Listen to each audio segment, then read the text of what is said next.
حضرت آدم علیہ السلام پہلے انسان تھے۔ اللہ نے آپ علیہ السلام کو مٹی سے پیدا فرمایا، پھر آپ علیہ السلام کے جسم میں روح پھونکی۔ اللہ نے آپ علیہ السلام کے لیے آپ علیہ السلام کی بیوی حضرت حوا علیہ السلام کو پیدا فرمایا۔ اس طرح آپ علیہ السلام کے ذریعے نسل انسانی کا آغاز ہوا۔ یوں حضرت آدم علیہ السلام ابو البشر یعنی تمام انسانوں کے والد اور اماں حوا تمام انسانوں کی ماں کہلائی۔ آپ علیہ السلام کا لقب صفی اللہ بھی ہے، جس کا معنی ہے اللہ کا چنا ہوا۔ اللہ نے فرشتوں کے سامنے حضرت آدم علیہ السلام کی پیدائش کا ذکر فرمایا کہ میں زمین میں انسان کو اپنا نائب بنانے والا ہوں۔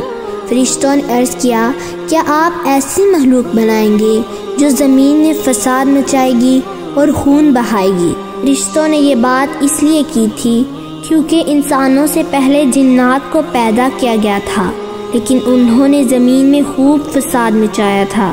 اللہ نے فرمایا، جو کچھ میں جانتا ہوں وہ تم نہیں جانتے۔ اللہ نے حضرت آدم علیہ السلام کو تمام چیزوں کے نام یعنی ان کا علم سکھا دیا، پھر ان چیزوں کو فرشتوں کے سامنے پیش کیا۔ فرشتے ان چیزوں کے نام نہ بتا سکے۔ حضرت آدم علیہ السلام نے ان سب چیزوں کے نام بتا دیے کیونکہ اللہ نے حضرت آدم علیہ السلام کو علم کے لحاظ سے فضیلت عطا فرمائی تھی۔ اللہ نے فرشتوں کو حضرت آدم علیہ السلام کو سجدہ کرنے کا حکم دیا۔ تمام فرشتوں نے حضرت آدم علیہ السلام کو سجدہ کیا، لیکن شیطان نے سجدہ نہ کیا۔ شیطان جنات میں سے تھا، لیکن اللہ نے اس کی عبادت گزاری کی وجہ سے اسے فرشتوں میں شامل کر دیا تھا۔ شیطان نے تکبر کیا اور حضرت آدم علیہ السلام سے حسد کیا۔ اللہ نے شیطان سے پوچھا کہ تم نے میرے حکم کی نافرمانی کیوں کی؟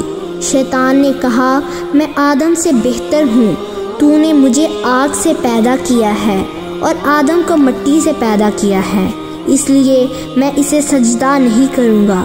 اللہ نے فرمایا، تجھے ہرگز یہ حق نہیں پہنچتا کہ تو یہاں رہ کر تکبر کرے، اس لیے تو یہاں سے ذلیل اور رسوا ہو کر نکل جا۔ شیطان نے اللہ سے قیامت کے دن تک کی مہلت مانگی تاکہ وہ اللہ کے بندوں کو اللہ کے سیدھے راستے سے ہٹائے۔ چنانچہ بندوں کی آزمائش کے لیے اسے یہ مہلت دے دی گئی، مگر وہ اللہ کے نیک بندوں کو سیدھے راستے سے نہیں ہٹا سکے گا۔ اللہ نے حضرت آدم علیہ السلام کے لیے حضرت حوا علیہ السلام کو پیدا فرمایا اور ان دونوں کو جنت میں رکھا۔ اللہ نے انہیں اجازت دی کہ جنت میں جہاں سے چاہیں کھائیں پئیں، لیکن ایک درخت کے پاس جانے سے منع فرما دیا۔ شیطان نے ان دونوں سے کہا، کیا میں آپ کو ایسے درخت کے بارے میں نہ بتاؤں کہ جس کا پھل کھانے سے آپ دونوں فرشتے بن جاؤ اور آپ کو ایسی زندگی اور بادشاہت مل جائے جو کبھی ختم نہ ہو؟ وہ قسمیں کھانے لگا کہ میں تو صرف آپ دونوں کی بھلائی چاہتا ہوں۔ اگرچہ حضرت آدم علیہ السلام اور حضرت حوا علیہ السلام کا اللہ کی نافرمانی کرنے کا کوئی ارادہ نہ تھا، لیکن شیطان کے وسوسے میں ان دونوں نے بھول کر اس درخت کا پھل کھا لیا۔ وہ پھل کھاتے ہی ان کے جنتی لباس نہ رہے اور وہ جنت کے پتوں سے اپنے جسموں کو چھپانے لگے۔ حضرت آدم علیہ السلام اور حضرت حوا کو فوراً اپنی اس بھول کا شدت سے احساس ہوا۔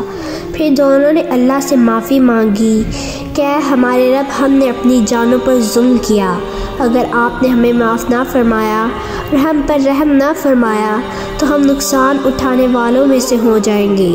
اللہ نے ان دونوں پر رحم فرمایا اور ان کی توبہ قبول فرما لی۔